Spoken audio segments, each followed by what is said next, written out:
Okay మరి రాజు గారు ఏంటి స్పెషల్ ఈరోజు? ఒక రైస్ ఐటమ్ చేస్తున్నాం. రైస్ ఐటమ్ ఏం చేస్తున్నారు? గుమ్మడి మసాలా రైస్. గుమ్మడి మసాలా రైస్ డిఫరెంట్ గా ఉంది కదా వినడానికి. చాలా డిఫరెంట్ గా ఉంది. ఓకే మరి గుమ్మడి మసాలా రైస్ దీనికి కావాల్సిన పదార్థాలు ఏంటో ఇప్పుడు చూద్దాం. గుమ్మడి మసాలా రైస్ కి కావాల్సిన పదార్థాలు: గుమ్మడి ముక్కలు 1 కప్పు, బాసుమతి బియ్యం 1 కప్పు, మసాలా దినుసులు 1 టేబుల్ స్పూను, బిర్యానీ ఆకు 1, తరిగిన ఉల్లిపాయ 1, తరిగిన పచ్చిమిరపకాయలు 3, అల్లం వెల్లుల్లి పేస్ట్ 1 టీ స్పూను, పెరుగు 1/2 కప్పు, పుదీనా కొద్దిగా, నెయ్యి 2 టేబుల్ స్పూన్లు, ఉప్పు తగినంత, గరం మసాలా 1/2 టీ స్పూను. గుమ్మడి మసాలా రైస్ కి కావాల్సిన ఐటమ్స్ అన్ని చూసారుగా. రాజు గారు స్టార్ట్ చేసేద్దామా? ఓకే అండి.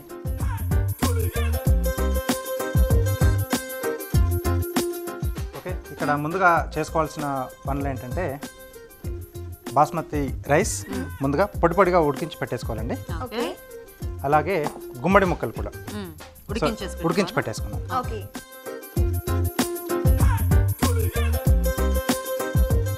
బేసిక్ గా గుమ్మడి కూర అంటే ఎవరికి ఇష్టం ఉండదు కాబట్టి అంతగా ఇలా రైస్ లో అయితే కలిసిపోతుంది కాబట్టి కొంచెం అలా మసాలా టచ్ కూడా ఇస్తాం.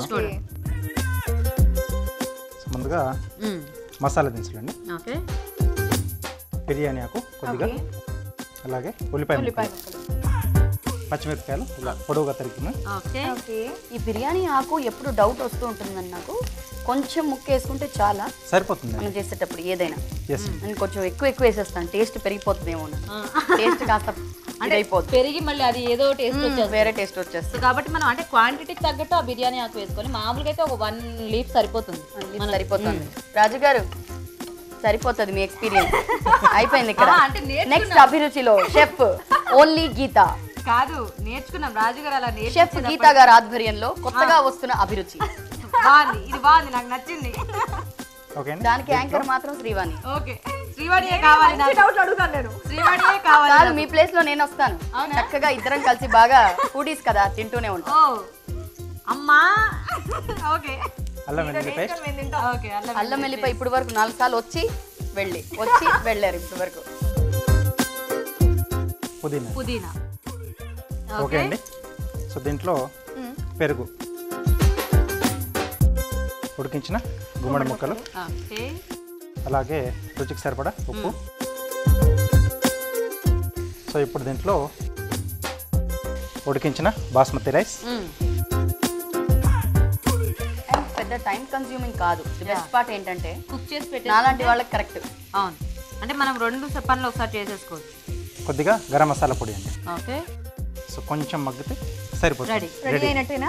మనకి రైస్ కా ఫ్లేవర్ అంతా పట్టేస్తే సరిపోతుంది కదా. ఓకే, అయితే ఆలోచన శిల్ప గారి దగ్గరికి వెళ్తాను. వెళ్ళు.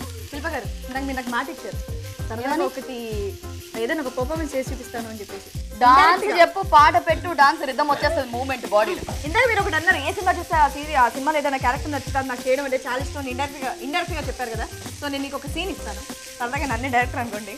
సీన్ ఇస్తావా? ఎస్. సరే, అంటే మీకు నచ్చుతుందని అనుకుంటున్నాను. అంటే మీరు ఇంట్లో వంటలు బాగా చేస్తారు కదా, Yes. అది వదిలేసి ఒక రోజు హాలిడే ఉన్న రోజు మీ హస్బెండ్ మీకోసం మీకు ఇష్టమైన డిష్ చేసి మీ దగ్గర తీసుకొచ్చారు. అది మీకు అసలు నచ్చలేదు. అది మీకు అసలు నచ్చలేదు. సో ఎలా రియాక్ట్ అయ్యి బాగాలేదు అని చక్కగా చెప్తారా, ఇలా నా చేసేది అని చెప్తారని మీరు మాకు చేసి చూపించారు. సో స్టార్ట్ చేయనా? బావా, బాగానే ఉందా? నీకు అంతా ఆరోగ్యం అంతా బాగానే ఉందా? చాలా బాగుంది. ఈరోజు ఏంటి ఇంతగా, అసలు ఎప్పుడు వంట కూడా తెలియని నువ్వు నా కోసం ఇలా వంట చేసి తీసుకొని రావడం, ఏదైనా షాక్లో అయినా ఉండాలి, లేకపోతే ఏదైనా జరిగి ఉండాలి, లేకపోతే నీకేమైనా కావాలా చెప్పు నా దగ్గర నుంచి. ముందుకన్నా నువ్వు ఇప్పటికి ఇంకా చాలా అందంగా తయారయ్యావు, అందుకే నేను ఇంప్రెస్ చేద్దామని. థ్యాంక్ యూ బావా, థ్యాంక్ యూ సో మచ్. ఈరోజు ఏంటేంటో అయిపోతుందా బావా. ఐ లవ్ యూ బావా, థ్యాంక్ యూ సో మచ్. ఇంతకీ ఎవరు వండి పెట్టారు? నేనే నీకోసం స్వయంగా చేసుకొని తీసుకొచ్చాను. ఇప్పుడు నిజం చెప్పు. నిజంగానే చెప్పు. 8 ఏళ్ల మన బంధంలో ఇప్పటి వరకు ఎప్పుడు నువ్వు అబద్ధం చెప్పలేదు. ఈసారి కూడా చెప్పవని అనుకుంటున్నాను. నిజంగా చెప్పట్లేదు. నిజంగా ఇప్పుడు చెప్పు. అంటే మా అమ్మ చేస్తే తీసుకొచ్చి ఇచ్చాను. ఎగ్జాక్ట్లీ సీన్ ఇలాగే ఉంటుంది మా ఇంట్లో కూడా. కాకపోతే మా హస్బెండ్కి అసలు కుకింగ్ అనేది రాదు. బట్ ఒకటే చెప్తారు, హోటల్ పేరు చెప్పాలి, రెస్టారెంట్ పేరు చెప్పాలి, వెన్యూ చెప్పాలి, అంతే, ఎక్కడైనా తీసుకెళ్ళిపోతారు.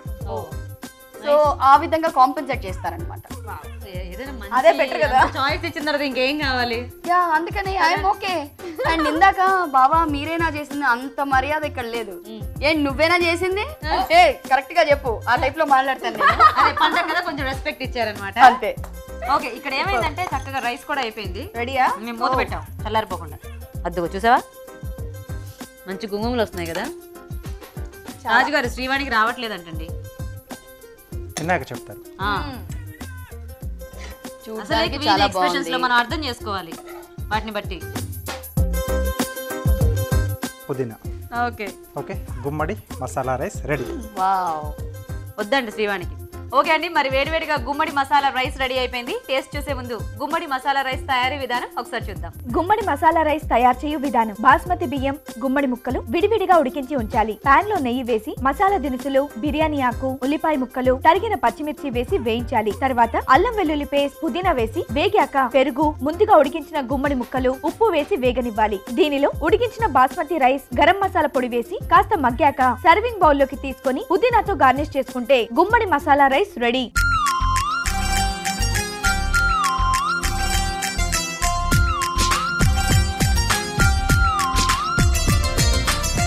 గుమ్మడి మసాలా రైస్ తయారీ విధానం చూసారు కదా. ఓకే శ్రీవాణి, శిల్ప గారు